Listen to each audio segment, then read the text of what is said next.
তারা ধরুন শুভেন্দু অধিকারীকে যত বেশি গালাগাল দেবেন জানবে রাত্রিবেলা ওর ফোনটা পাবিও। কত লক্ষ লক্ষ মানুষ দলে এসেছেন চলে গেছেন, জীবনে কোনোদিন পার্টির কাজে কোনোদিন বিমান যাত্রা করেননি, কোনোদিন এয়ার কন্ডিশন গাড়িতে চাপেননি। আমাদের নেতা ছিলেন সুকুমার ব্যানার্জি, বাঁকুড়ায় নেমেছি 87 সালের ভোট, বলছে শ্রমিক 20 টাকা ভাড়া চাইছে, 43 ডিগ্রি টেম্পারেচার, বলে চল।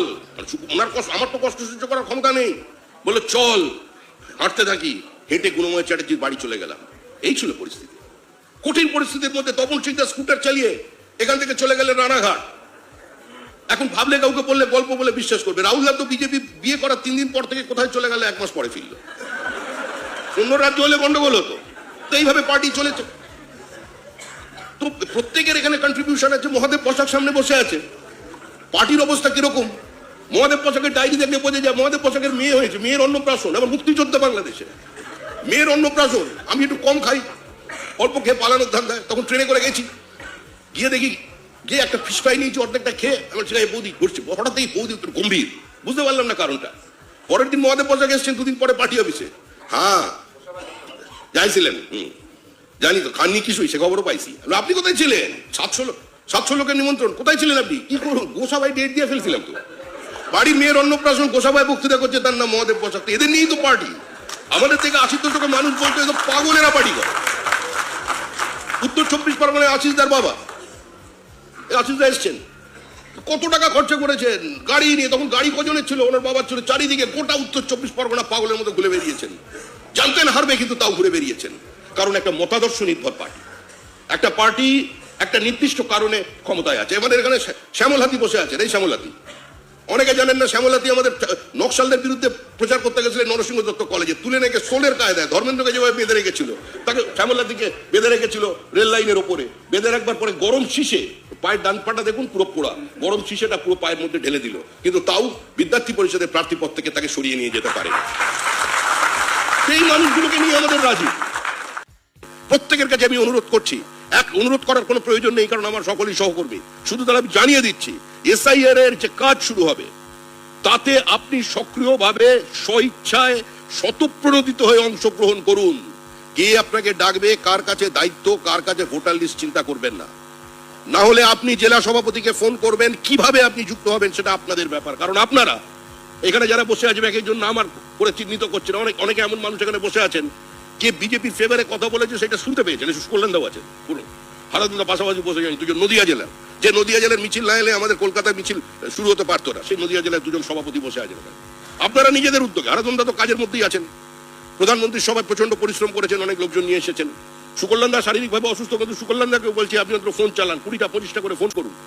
শরীর ঘেরে দেখুন, প্রথম যিনি বিজেপি প্রতীক নিয়ে পশ্চিমবঙ্গে লড়াই করেছিলেন, যে নির্বাচনে রাহুল সিনহা গিয়ে দেওয়াল লিখেছিল, আরো একজন, সে তাকে দেখছি না, সেই মানে শৈলেন মজুমদার, সুপ্রভাত দা, প্রথম 1982 সালে আমাদের যিনি প্রথম প্রার্থী ছিলেন পশ্চিমবঙ্গে, যার নাম দেওয়ালে উঠেছিল, তিনি আছেন। সুপ্রভাত বিশ্বাস, চোরে একটা হাততালি সুপ্রভাত। এই বয়সেও সুপ্রভাত বিশ্বাস কোনোদিন পার্টি ছেড়ে চলে যাননি। এই বয়সেও কিন্তু এখানে আসছেন, কারণ প্রত্যেকের বুকে লেখা আছে নট ফর সেল।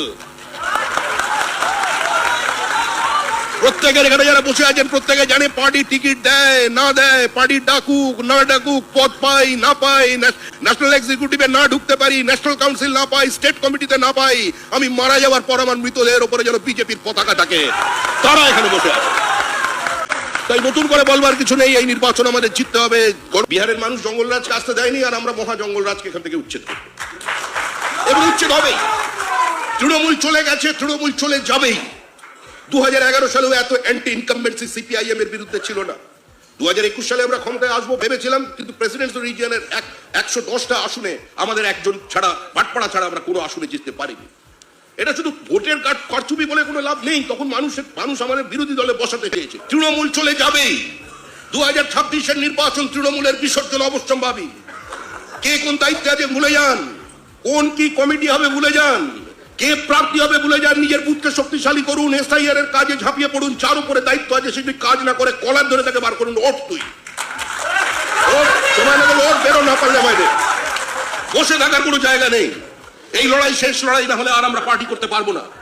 কলকাতার দিকে তাকান, হাতিবাগানে ঢুকছে সবে, আপনার দখল হয়ে গেছে সেন্ট্রাল এভিনিউ, গড়িয়াহাটের দিকে যান, শতাব্দী প্রাচীন দোকানগুলোর চেহারা দেখুন। কি কাকে সাসপেন্ড করবে? আরে রাজনীতি তো একটা বহুমানতা, পার্টি আনন্দের সঙ্গে করতে হবে, আপনিও যে আমিও তাই।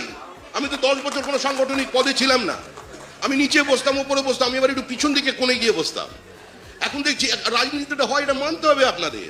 যারা যত বেশি সমালোচনা করবে, যারা ধরুন শুভেন্দু অধিকারীকে যত বেশি গালাগাল দেবেন, যে আমি রাত্রিবেলা ওর ফোনটা পাবিও, এটাই হচ্ছে নিয়ম।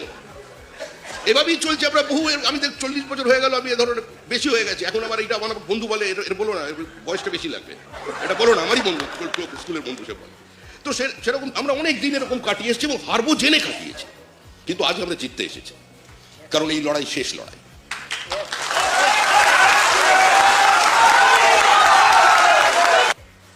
কারণ 2026 সালে শ্যামাপ্রসাদের মাটিতে, আজ হয়তো দেবপ্রসাদ ঘোষের মাটিতে, হরিপদ ভারতীর মাটিতে অটল বিহারী বাজপেয়ীর সরকার প্রতিষ্ঠা হবে, তার জন্মশতবর্ষে, এবং প্রতিষ্ঠা হবে।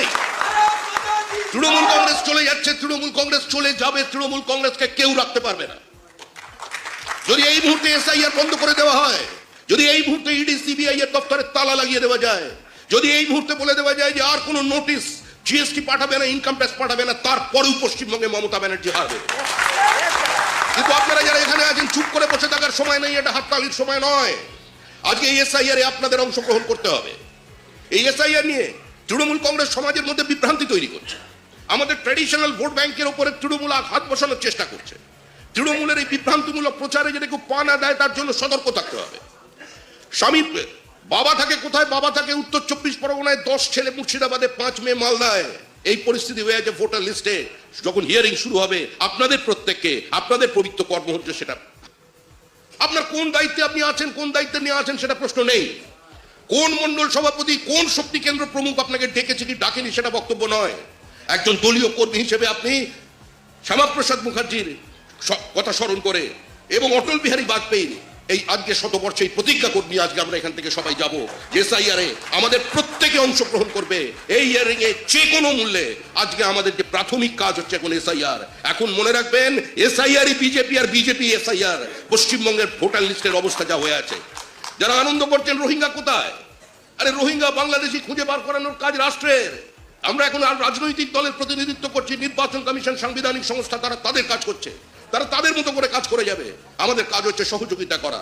শুধু বক্তৃতা দিলে হবে না।